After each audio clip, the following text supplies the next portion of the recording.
Hey everyone, I am Trikam Devasi. Today I am solving LeetCode problem number 700. Search in a binary search tree.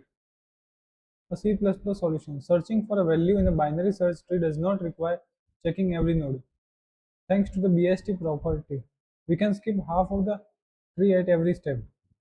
Let's solve LeetCode 700 in C++. We are given the root of a binary search tree and an integer val. Our task is to find the node whose value is equal to val. If the node exists, return that node, otherwise return null.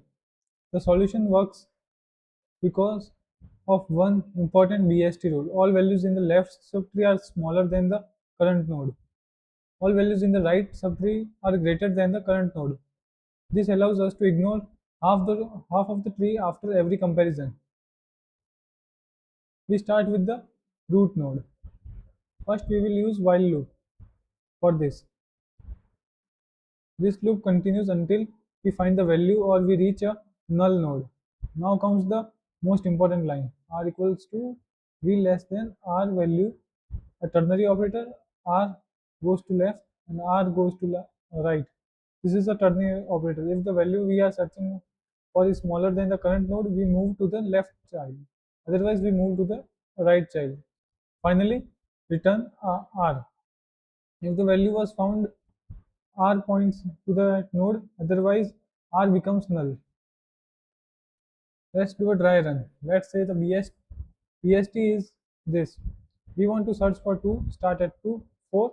Since 2 is smaller than 4, move left. We are at 2. The value matches, return the node. Now search for 5, start at 4, go right to 7. Since 5 is smaller than 7, move left. There is no node there, so we return null.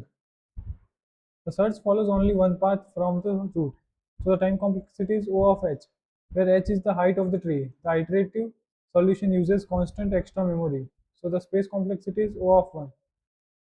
And that's it. A short and efficient VST search using a few lines of code. If this explanation helped you, don't forget to like the video, subscribe for more LeetCode C++ solutions. I will see you in the next one.